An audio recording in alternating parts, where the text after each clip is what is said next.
इस सेशन में हम बात करने वाले हैं कंप्यूटर के विकास के बारे में, कंप्यूटर के एवोल्यूशन के बारे में। सबसे पहले बात करते हैं कंप्यूटर का विकास किस प्रकार से हुआ। हम यहाँ पे बेसिकली कंप्यूटर जब विकसित हो रहा था तो कौन कौन सी डिवाइसेस उससे पहले विकसित हुई और कंप्यूटर तक हम कैसे पहुँचे उसकी जानकारी लेने वाले हैं। मैं आपको बता दूं, इसमें काफ़ी सारे क्वेश्चन पूछे जाते हैं एग्ज़ाम में और आपको यहाँ पे कुछ चीज़ों का ध्यान रखना है कि कौन सी सदी में आविष्कार हुआ, कौन सी मैकेनिकल डिवाइस है, कौन सी इलेक्ट्रॉनिक डिवाइस है, किस कार्य में आती थी, ये सब चीज़ों का आपको ध्यान रखना है। हालांकि जो हम सैम्पल क्वेश्चन आंसर की फाइल देते हैं उसमें इस तरह के काफ़ी सारे क्वेश्चन पहले से ही शामिल है, तो आप उनको नीचे दी गई वेबसाइट से स्प्लैश जो होती है हमारी स्क्रीन पे वहाँ से डाउनलोड भी कर सकते हैं। तो आइए शुरू करते हैं। जो कंप्यूटर या लैपटॉप हम आज प्रयोग करते हैं वो आज की दिन नहीं है, उसके लिए काफ़ी सदियों से मेहनत की जा रही है और इसके लिए उसको स्टेप बाय स्टेप काफ़ी सारे चरणों में उसका अलग अलग रूप में आविष्कार हुआ, फिर उन चीज़ों को जोड़ा गया, फिर नई चीज़ें ऐड की गई। इस तरह से एक कंप्यूटर के रूप में आज जो डिवाइस हमारे पास है उसका हम प्रयोग कर पाते हैं। तो कंप्यूटर के विकास में सबसे इम्पोर्टेंट और पहला नाम एबेकस का है। यह कंप्यूटर के इतिहास का सबसे पुराना डिवाइस है। हालांकि ये बिल्कुल कंप्यूटर से मैच नहीं करता, यह एक मैकेनिकल डिवाइस होता है जिसमें एक तारों का फ्रेम होता है। इसे चाइना में 16वीं सदी में आविष्कृत किया गया था, यानी कि इसे बनाया गया था 16वीं सदी में चाइना में। अगर आप बच्चों के लिए एक स्लेट देखें तो उसमें तारों में बिट पिरोए रहते हैं जो आजकल भी मार्केट में मिल जाती है। कुछ इसी तरह का यह डिवाइस था बेकस, जिसमें बिट्स रहते थे, छोटी छोटी गोलियां रहती थी तारों में। आप अबेकस का प्रयोग कैलकुलेशन करने में कर सकते थे, जैसे जोड़ने में, घटाने में, गुना करने में। और ध्यान रखिएगा ये मैकेनिकल डिवाइस था, अर्थात इसमें कोई भी इलेक्ट्रॉनिक तार वगैरह लगाने की ज़रूरत नहीं थी। यह एक मैकेनिकल डिवाइस था जो आप नॉर्मल प्रयोग कर सकते थे बिना किसी बिजली के। इसके पश्चात जैसे अबेकस आविष्कृत हुआ उसके पश्चात 1617 में एक नेफियर बोन ने अलग से डिवाइस बनाई। इसे नेपियर बोन्स भी कहा जाता है। इसका यूज़ भी एडिशन, सब्सट्रैक्शन, मल्टीप्लिकेशन, डिवीज़न इत्यादि के लिए किया जाता था। उसके नेक्स्ट पार्ट में जब 1620 में विलियम आर्टेड ने स्लाइड रूल को आविष्कृत किया। अब आप प्लस माइनस गुना भाग तो कर सकते थे, अब उसका एक नया पार्ट जोड़ा गया, वर्गमूल, यानी कि स्क्वायर रूट और लॉगरिथम। इसके अलावा ट्रिग्नोमेट्रिक फंक्शंस, इन सब के लिए आप स्लाइड रूल का प्रयोग कर सकते थे। विलियम आर्टेड ने 1620 में इसका आविष्कार किया था। अब ध्यान रखिएगा, आपसे अगर जो क्वेश्चन पूछा जाता है वो ये पूछा जाता है स्लाइड रूल में क्या क्या चीज़ें की जा सकती हैं। उसमें आपके पास ऑप्शंस दिए जाएंगे, आपको इन चीज़ों का ध्यान रखना है ट्रिपल सी का, खासतौर से एग्जाम देते समय।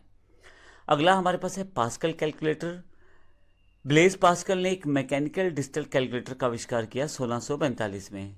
अब यह मैकेनिकल और डिजिटल प्रारूप था, अर्थात कुछ इसको बिजली चाहिए थी और कुछ यह मैकेनिकल डिवाइसेस के साथ मिलकर काम करता था। काम ये बेसिक ही कर पा रहा था, जैसे जोड़ना, घटाना, यानी कि एडिशन, सब्सट्रैक्शन इत्यादि। लेकिन मुख्य बात यह थी कि एक मैकेनिकल प्लस डिजिटल कैलकुलेटर था। इसके पश्चात एक मैकेनिकल कैलकुलेटर लाइबनिज ने आविष्कृत किया 1671 में, जिसका यूज़ फिर से एडिशन, सब्सट्रैक्शन, मल्टीप्लिकेशन, डिवीज़न के लिए किया था। लेकिन कहीं ना कहीं थोड़ा सा फास्ट था ये, और काम करने की गति इसमें बढ़ गई थी और काउंटिंग इत्यादि आप बड़ी फास्ट कर सकते थे इसमें। नेक्स्ट जो पार्ट है, Charles Babbage. Charles Babbage computer के पिता कहे जाते हैं। मैं आपको ये भी बता दूं कि कई बार ये क्वेश्चन कई एग्जाम्स में और कई जगह पूछा जाता है। चार्ल्स बेबेज ने 1822 में जो मशीन बनाई थी उसे डिफरेंस इंजन कहते थे। अब बेबेज का कंप्यूटर के विकास में बहुत बड़ा योगदान है, तभी इन्हें कंप्यूटर का पिता कहा जाता है।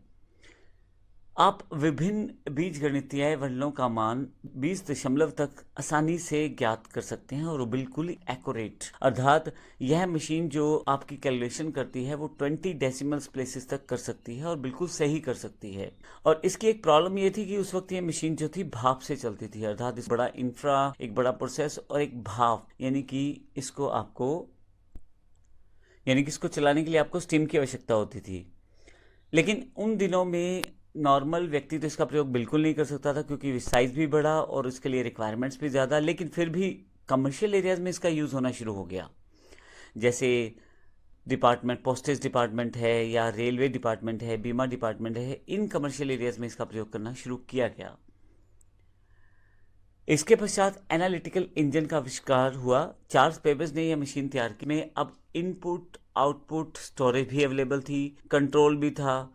इन सबको मिला के एक मशीन आविष्कृत की गई, जो ये कह सकते हैं कि आज के कंप्यूटर का एक बेसिक टेम्पलेट कहा जा सकता है, एक रफ प्रोसेस कहा जा सकता है, जिसमें आप मैथमेटिकल कार्य कर सकते थे, बल्कि अपनी जो आउटपुट आई है उसको स्टोर भी कर सकते हैं, उसको स्टोर भी कर सकते थे। और यह ऐसा पहली बार किसी डिवाइस में किया गया था। इसलिए मैंने पहले बोला था कि चार्ल्स बेबेज को कंप्यूटर का पिता कहा जाता है, क्योंकि यह मशीन जो थी अब थोड़ा सा आगे आ चुकी थी, जिसमें आपके पास इनपुट अवेलेबल थी, प्रोसेस आउटपुट अवेलेबल थी, स्टोरेज अवेलेबल थी, कंट्रोल अवेलेबल था। इन सब चीज़ों को बांट के एक इकट्ठा प्रोसेस तैयार किया गया, जिसमें अब मैथमेटिकल कार्य के अलावा भी आप स्टोरेज के रूप में अपनी आउटपुट को स्टोर कर सकते थे। नेक्स्ट जो था टेबुलेटिंग मशीन थी। 1880 में हार्मन हॉर्लेट ने इसका आविष्कार किया था। यहाँ पे थोड़ा सा डिफरेंस इसने ये किया कि इंफॉर्मेशन को स्टोर करने के लिए पंच कार्ड का प्रयोग किया। यह एक पंच कार्ड होता है जिसमें छेद बन जाते थे। अब उन छेदों को पढ़ के ये डिसाइड किया जाता था कि इसमें डेटा क्या लिखा गया है। यह एक्चुअली एक मैकेनिकल टैबुलेटर पे आधारित था। इसमें आप इंफॉर्मेशन या डेटा को स्टोर कर सकते थे और इवन सॉर्ट भी कर सकते थे। 1896 में टैबलेटिंग मशीन जो कंपनी बनाई गई थी, उसमें 1924 में इंटरनेशनल बिजनेस मशीन बन गई। अर्थात जो IBM आज आप सुनते हैं, उसको 1924 में इंटरनेशनल बिजनेस मशीन्स के रूप में बनाया गया था। अगर हम आगे की बात करें तो नेक्स्ट फेज में हमारे पास बेसिक कंप्यूटर का एक ब्लॉक तैयार हो गया था कि हमें क्या क्या चाहिए होती है। अब हम आगे की बात करें तो हमारे पास कंप्यूटर के विकास में एक बेसिक ब्लॉक तैयार हो गया था कंप्यूटर का, कि इसमें एक इनपुट होना चाहिए, एक आउटपुट होना चाहिए, एक हमारे पास प्रोसेसिंग प्रोसेस होना चाहिए। अब मार्क 1 इस दिशा में एक पहला कदम और था। 1930 में ये मशीन विकसित की गई थी, लार्ज नंबर। यह पहली इलेक्ट्रोमैकेनिकल कैलकुलेशन मशीन थी, जिसका प्रयोग आप कैलकुलेशंस के लिए कर सकते थे, बड़े बड़े नंबर्स के कैलकुलेशंस के लिए। और सबसे इंपॉर्टेंट बात, ये इलेक्ट्रोमैकेनिकल अर्थात बिजली और मैकेनिकल प्रोसेस दोनों को इकट्ठा करके इस मशीन को बनाया गया था। ENIAC इसका आविष्कार 1946 में जे प्रेस्पर एक्रिट ने किया था और जॉन मॉसली ने किया था। इसका पूरा नाम electronic numerical integrator and computer था और यह वर्ल्ड का पहला इलेक्ट्रॉनिक कंप्यूटर था। तो पूछा जाता है कई बार आपके एग्जाम्स में, क्वेश्चंस में, कि पहला आपका इलेक्ट्रॉनिक कंप्यूटर कौन सा था, तो ENIAC का नाम वहाँ पे आता है। ध्यान रखिएगा, 1946 में आविष्कृत किया गया था। इसके बाद EDSEC का नाम आता है। इसका आविष्कार 1949 में मॉरिस वाइक्स ने किया था। इसका पूरा नाम electronic delay storage automatic calculator था।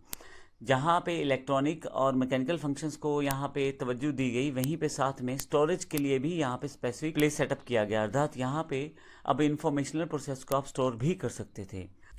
तो इसका अर्थ ये हुआ, जो कंप्यूटर हम आज की डेट में प्रयोग करते हैं वो काफ़ी सालों, काफ़ी सदियों, काफ़ी दशकों की मेहनत का आउटपुट है, जिसमें काफ़ी सारे इसमें फेसेस थे, जिसको हमने इस पूरे कंप्यूटर के इवोल्यूशन या विकास में देखा है। तो अगले सेशन में हम बात करने वाले हैं कंप्यूटर की जनरेशन्स की। एग्जैक्टली कंप्यूटर का जो जनरेशन है वो कौन कौन सी आई, किस तरह से चली, इसके भी काफ़ी सारे क्वेश्चन एग्जाम से पूछे जाते हैं। नेक्स्ट स्टेप पे हम इसको देखते हैं। धन्यवाद।